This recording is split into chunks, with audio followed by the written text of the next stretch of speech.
ევროპის სახალხო პარტია, რომელიც საქართველოს ხელისუფლებას გამჭვირვალობის კანონის მიღებისთვის მწვავედ აკრიტიკებს, თავად არასამთავრობო ორგანიზაციების დაფინანსებისა და საქმიანობის გამჭვირვალობაზე ალაპარაკდა. ევროპარლამენტის მსხვილი პოლიტიკური ჯგუფის წევრები ამბობენ, რომ არასამთავრობო ორგანიზაციები თუ სამოქალაქო საზოგადოება პოლიტიკური დღის წესრიგით მოქმედებენ და ევროკომისიას გამოძიებას სთხოვენ. რასაც ქართული ოცნება ეძახის გამჭვირვალებას არის ევროში რუსული მიზნებით და მოტივაციებით ნაკვები კანონპროექტი, რომელსაც არავითარი საერთოდ გააჩნია გამჭვირვალებასთან. NGO-ები ზოგადად, რა თქმა უნდა, ყველას ფინანსები არის გამჭვირვალე, ასე იყო წარსულშიც, უბრალოდ ეს რესურსი გამჭვირვალედ რომ ხმარდება იმას, რომ საქართველოში გაძლიერდეს სამოქალაქო საზოგადოება, რომ საქართველოში დემოკრატიული ღირებულებები იყოს წინა პლანზე წამოწეული, ამაზე ღიზიანდება რეჟიმი და ამის გამო ებრძვიან მთლიანობაში NGO სექტორს, სამოქალაქო საზოგადოებას. ზუსტად ის არის, რასაც ვამბობდით,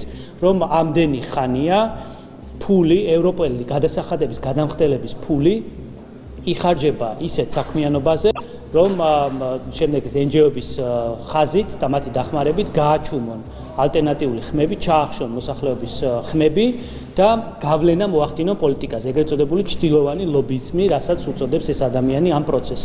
და სწორედ ამიტომ ითხოვს ევროკომისიისგან და ზოგადად ევროკავშირისგან მეტ გამჭვირვალობას. ამიტომ ეს ჩვენს მოულოდნელი არ არის.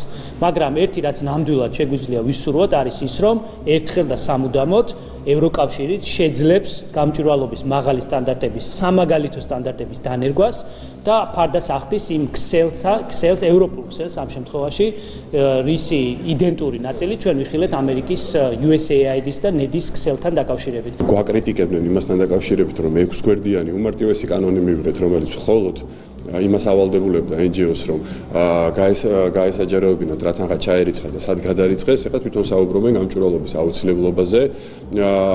კარგი არის, რომ ამაში ევროპა ამერიკას აყვა ამ ტრენდში, ვინაიდან მოგეხსენებათ, რომ ჯერ ამერიკაში ამხილეს USAID და NED, ყველაზე მსხვილი ორგანიზაციები მავნებლურ საქმიანობაში, კრიმინალურ საქმიანობაში. როდესაც გამჭვირვალობის კანონის მიღება დღის წესრიგში იდგა თვითონ ევროკავშირში, მათ ეს გადადეს და იქ განმარტებით ბარათში აღმოჩნდა, რომ ეწერათ, რომ ერთ-ერთი მიზეზი ამის გადადების იყო ის, რომ თუ ჩვენ მივიღებთო, მაშინ შემთხვევაში საქართველოს კრიტიკას ამ მიმართულებით ვერ გავაგრძელებთო და მაგიტომ იყო ეს ყველაფერი გადადებული, მაგრამ როგორც ჩანს, ეხლა ისინიც უკვე იაზრებენ თუ რამდენად მნიშვნელოვანია გამჭვირვალობა.